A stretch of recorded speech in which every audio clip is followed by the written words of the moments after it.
You're watching a spider ball up a line of silk and deposit it on a web. And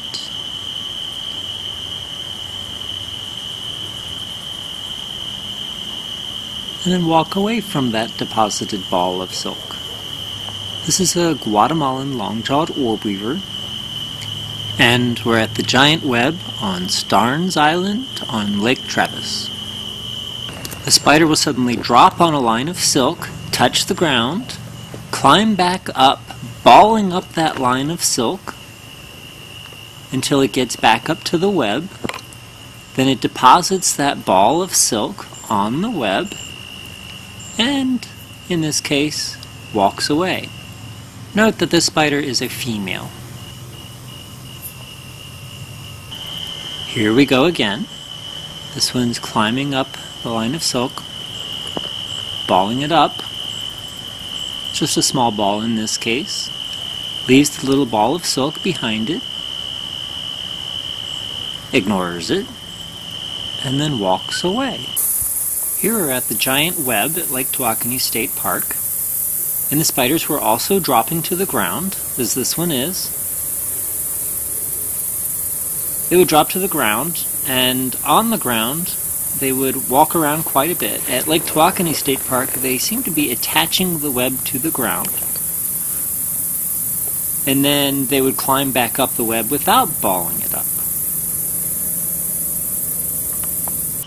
Okay, back on Starnes Island, we have a spider walking around on the ground.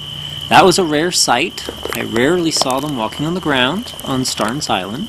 But as the spider walked back up that line of silk, it would ball the silk up. I rarely saw this at Lake Tawakoni State Park. They didn't ball it up when they climbed back up at Lake Tawakoni State Park, but here we have the spider balling it up on Starnes Island, climbing back up to the web. She deposits the ball of silk on the web, and in this case, just stays there.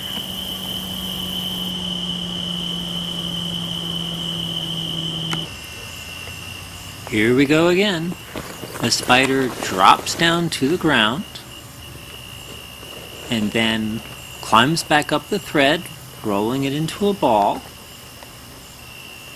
Now, this time, she seems to deposit it at a certain point and she walks away, but I'm wondering if maybe she's starting to make an orb. Here's another spider rolling up a ball of silk. She deposits it in the middle of nowhere and then wanders off. This one did not come back to make an orb web. So far we've been watching females, but here's a male. The male is going sideways, rolling up a ball of silk, perhaps rolling up old silk into a ball. He deposits it on the web.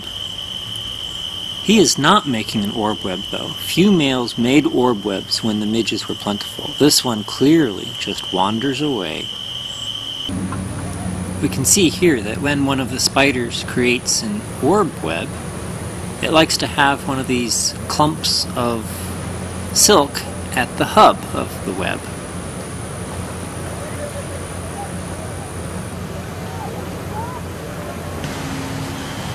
This spider also has a ball of silk at its hub, although it's a smaller one in this case.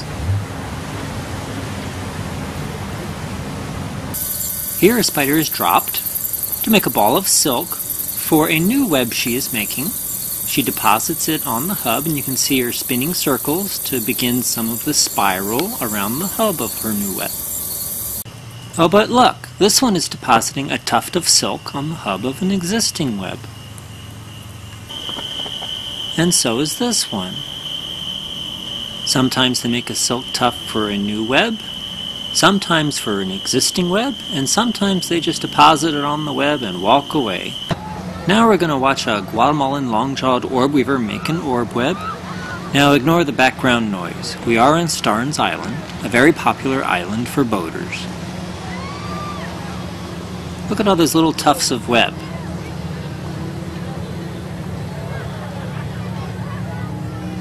She seems to be gathering them together.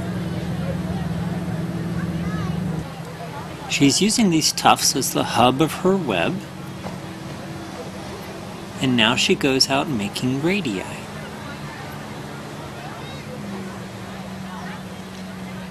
She attaches the radius to some anchor point and then comes back to the hub. She attaches it there, and then she goes off to make another radius. Here she is making another radius, bringing it back to the hub, anchoring it on that tuft of silk at the hub, and heading off to make another radius. Here she is putting the spiral web on the orb, attaching it to the radii.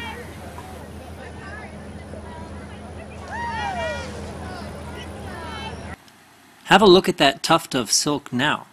It's at the hub of her web, embedded in a dense mesh. And she continues making her web. It's clear that they use the tufts to make the hubs of their webs. It's also clear that they create tufts and deposit them on the web in the middle of nowhere. That's a bit of a mystery.